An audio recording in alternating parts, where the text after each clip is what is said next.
औज़ु बिल्लाहि मिनश शैतानिर रजीम बिस्मिल्लाहिर रहमानिर रहीम।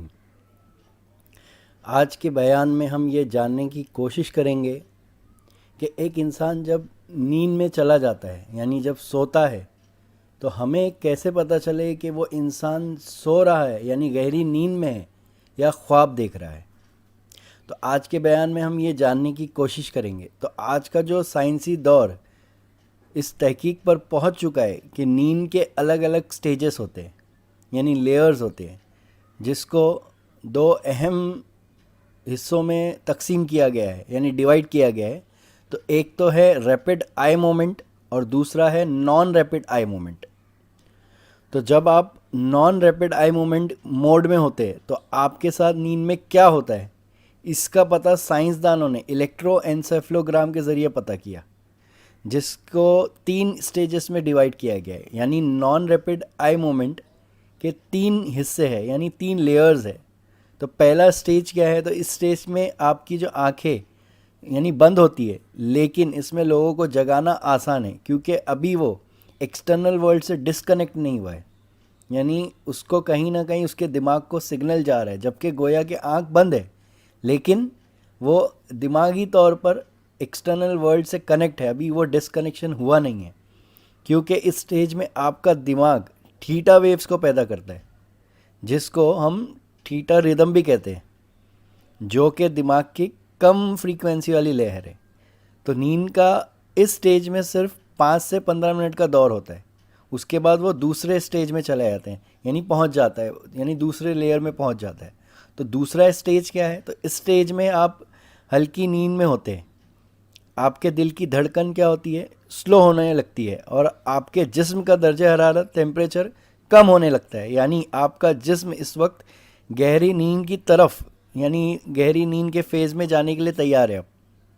तो ये जो पीरियड है ये 10 से 25 मिनट तक का चलता है। तो कई साइकोलॉजिस्ट ने ये कहा, यानी काफ़ी लोगों ने सर्वे किया, एनालाइज किया, तो काफ़ी साइकोलॉजिस्ट ये कहते हैं कि इस स्टेज के अंदर इंसान अपनी 50% नींद मुकम्मल कर लेता है। यानी पूरी नींद में से जो 8 घंटे की मुकम्मल नींद में से तो वो अपनी 50% नींद जो है वो स्टेज 2 में कर लेता है, किसके, नॉन रैपिड आई मूवमेंट के स्टेज 2 के अंदर। फिर आता है स्टेज 3, लेयर 3, किसकी, नॉन रैपिड आई मूवमेंट की। ये स्टेज नींद का सबसे अहम स्टेज होता है, जिसमें इंसान गहरी नींद में चला जाता है, जिसमें इंसान को उठाना बहुत मुश्किल होता है क्योंकि इस स्टेज के अंदर इंसान का जो दिमाग है उस पर बहुत सुस्ती छा जाती है। यानी इंसान का जो दिमाग है वो एक्सटर्नल वर्ल्ड से डिस्कनेक्ट होने लगता है, जिसको हम डेल्टा वेव्स भी कहते हैं, और इस नींद को डेल्टा स्लीप भी कह सकते हैं।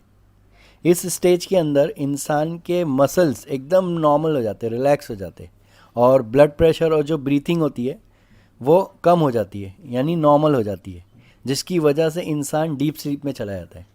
यानी कहने का मकसद ये है कि डीप स्लीप का मतलब ही यही है कि आपका जो इंटरनल और एक्सटर्नल यानी फिज़िकल और इंटरनल जो एक कनेक्शन है एक्सटर्नल वर्ल्ड के साथ, उसका ताल्लुक़ ख़त्म हो जाता है। तो उसी को हम डीप स्लीप कहते हैं। फिर उसके बाद यही सीक्वेंस में, मतलब पहला सीक्वेंस क्या है, stage 1 of non rapid eye movement, stage 2, stage 3। उसके बाद एक स्टेज आता है जिसको स्टेज 4 कहते हैं, जिसको हम एक्चुअल में रैपिड आई मूवमेंट कहते हैं। यानी साइंटिफिकली क्या टर्म दिया गया है, रैपिड आई मूवमेंट। इसका मतलब ये होता है कि इंसान की आंखें तो बंद है, वो गहरी नींद में तो जा चुका है, लेकिन आप देखोगे कि उसकी जो पलकें हैं वो उसमें हल्के से वाइब्रेशंस होंगे, उसकी पलकें हिलती रहेंगी। यानी पता क्या चला, उसकी पलकें क्यों हिल रही है, कि कुछ तो पिक्चर अंदर चल रही है। तो इसका दिमाग अभी एक्टिव है। क्या है, उसका दिमाग अभी एक्टिव है, जिसकी वजह से रेस्पिरेशन रेट जो होता है वो बढ़ता है। अमेरिका का एक फाउंडेशन है जिसने पता किया कि काफ़ी लोग अपनी नींद का 20% हिस्सा यानी 20% इस हिस्से में गुजारते हैं, किस में, जहाँ पर सपने यानी ख्वाब आते। यानी यही वो हिस्सा है जहाँ पर स्टेज 4 है, रैपिड आई मूवमेंट, जहाँ पर वाइब्रेट होती है आपकी जो पलकें हैं, वहाँ पे हल्की सी हरकत होना शुरू होती है। इस स्टेज का मतलब ही यही है कि वो उस वक्त वो ख्वाब देख रहा है। यानी एक इंसान जो सो रहा है और जो एक इंसान उसके बाजू में जागा हुआ है, तो वो उस इंसान को देखकर पता कर सकता है कि ये गहरी नींद में है कि ये अभी ख्वाब देख रहा है।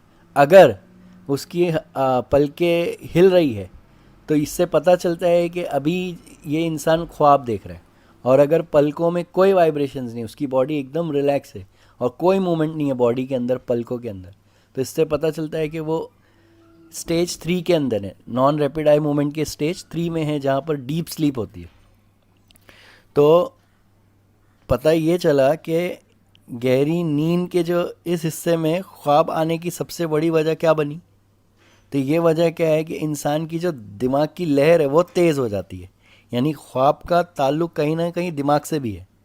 जैसे कि एक इंसान दिन भर में जो कुछ करता है उसका दिमाग उसको स्टोर कर लेता है, यानी अपनी मेमोरी के अंदर स्टोर कर लेता है। और कभी कभार इंसान कई चीज़ों को अपने अंदर दबा लेता है, बाहर निकाल नहीं पाता। जैसे मिसाल के तौर पर एक शख्स किसी के साथ झगड़ा हो गया, यानी एक शख्स का किसी के साथ झगड़ा हो गया और अब उसने अपने गुस्से को अपने अंदर दबा लिया। तो वही गुस्सा जो उसने अंदर दबा लिया वो ख्वाब की सूरत में बाहर आएगा। यानी ख्वाब में वो देखेगा कि वो उस शख्स से झगड़ा कर रहा है। तो एक एतबार से अगर हम सोचें तो ये जो दरवाज़ा अल्लाह ताला ने कुदरती तौर पर खोला हुआ है वो इंसान के लिए रहमत है। वरना साइंसदान कहते हैं कि अगर एक इंसान अगर ख्वाब ना देखे तो वो पागल भी हो सकता है, क्योंकि जो कचरा वो दिन भर में जमा लेता है, यानी भर लेता है अपने अंदर, वो ख्वाब के ज़रिए ही बाहर निकलता है। इसीलिए हम तो अल्लाह का शुक्रगुजार बंदा बनकर उसकी रहमतों का शुक्र अदा करना चाहिए कि उसने बंदों को किन किन नियामतों से नवाजा है। सूफिया व औलिया कराम अपने शागिर्दों को तालीम देते हैं कि हमेशा हमा वक्त अल्लाह के ज़िक्र में रहना चाहिए, वो भी हुजूर कल्ब के साथ, जिसके मानी होते हैं कि आप जिधर जिस्मानी तौर पर हो वहाँ रूहानी, कल्बी और जहनी तौर पर भी हो के नहीं। ये बहुत गहरा नुक्ता है। तो इसीलिए सूफिया कराम अपने मुरीदों को ज़िक्र की तलकीन करते हैं, जिससे इंसान दिन भर में अपने अंदर जो फजूलियात यानी कचरा जमा करने से बच सकता है, यानी बच जाता है वो। और यही नुक्ता है कि एक इंसान का कल्ब, रूह और जहन पाक होने लगता है, जिससे वो उस मुबश्शिरात खुदाबंदी की तरफ बढ़ता है, जिसका ज़िक्र हुजूर अकरम सल्लल्लाहु ताला अलैहि वसल्लम एक हदीस में फरमाते हैं कि ख्वाब तो मुबश्शिरात में से है। तो सहाबा कराम सवाल करते हैं, या रसूल अल्लाह, ये मुबश्शिरात क्या है? तो हुजूर अकरम सल्लल्लाहु ताला अलैहि वसल्लम फरमाते हैं कि सच्चा ख्वाब जो अल्लाह की तरफ से है।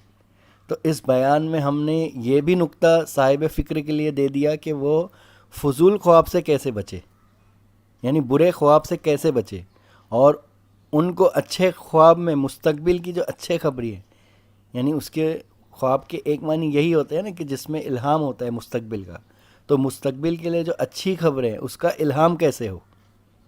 और इंशाअल्लाह आने वाले बयानात में हम ख्वाब की ताबीर और ये बयान करने की कोशिश करेंगे कि एक शख्स जब ये बोलता है कि मुझे ख्वाब नहीं आते हैं तो उसकी वजह क्या है, ख्वाब नहीं आने की वजह क्या है। तो इंशाअल्लाह आने वाले बयानात में हम इस पर गुफ्तगू करेंगे। वमा अलैना व इल्लल बलाग।